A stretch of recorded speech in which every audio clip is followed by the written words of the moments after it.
Tom here from the Homecraft Chronicles. Today on HGMM, it's all about doing a tune-up, but not this kind of tune-up. We're going to tune up your house. And it's not really much different than tuning up a vehicle. We're going to talk about the 3 things you need to check on both your car and your home this time of year: hoses, filters, and batteries. Let's go inside and check it out. The first hose we're going to look at is probably the biggest one and most important one to make sure it's working right, because it can cause you the most problems if it doesn't. And that's the one right here at your laundry.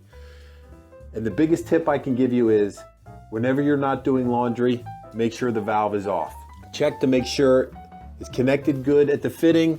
There's no kinks, there's no breaks, there's no bends. Make sure it's connected good at the back of the machine. And if there's obvious leaks, you're going to want to replace it. It's easy. You just turn the valve off, unscrew it off of the fitting, unscrew it off of the washer, and put on your new ones.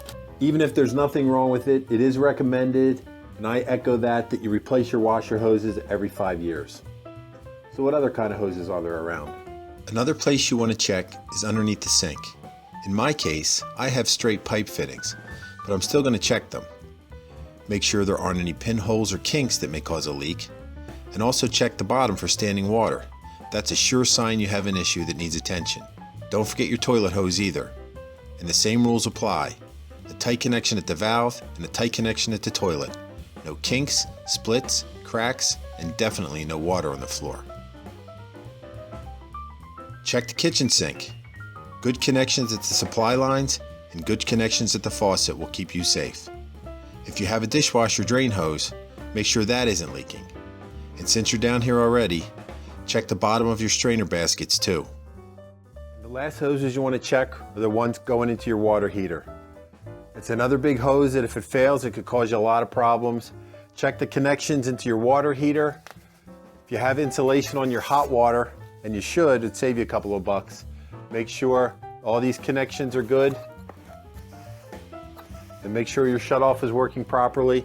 That could save you a lot of issues if something goes wrong down here. Now that we got the hoses out of the way, let's talk about the next one: filters. Filters take care of the water we drink and the air we breathe.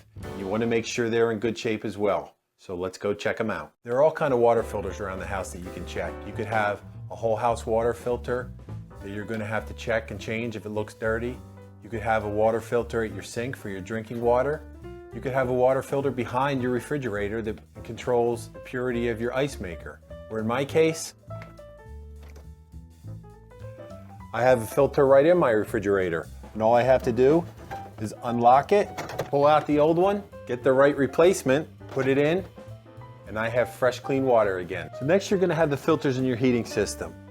I have an oil furnace here, so I don't have any cartridge filters or screen filters that you're going to have if you have a forced hot air system or some kind of air system. In reality, if you have an air system, you want to change those filters at least once a month. But now is a good time, since you're checking everything else anyway. Go ahead and check your air filter and make sure that's clean. Another thing, just take a peek in your chimney that you can see and make sure that's nice and clean as well. And now that winter's winding down and we're getting into springtime, this is the perfect time to have your heating system serviced. Call up your maintenance company, have them come out and service it, and clean the chimney. It's a perfect time.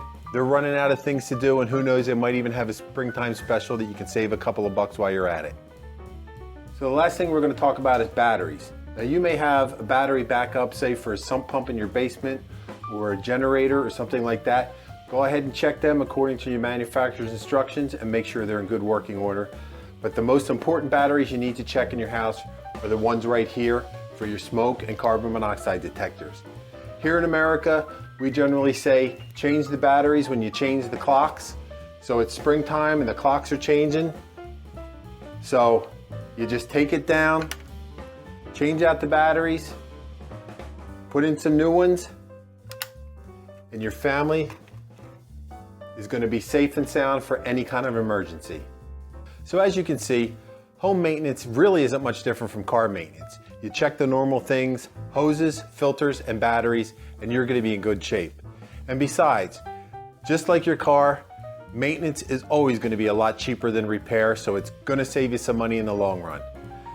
I hope you found these reminders helpful. If you haven't already, please subscribe to HEMM by hitting that button below, and that way you won't miss any of the great projects we have for you here to help you out in and around your home. And then when you're done, come on over and see me at the Homecraft Chronicles for more stuff just like this. That's it for me. Until I see you next time right here on HGMM, my name is Tom from the Homecraft Chronicles. Take care.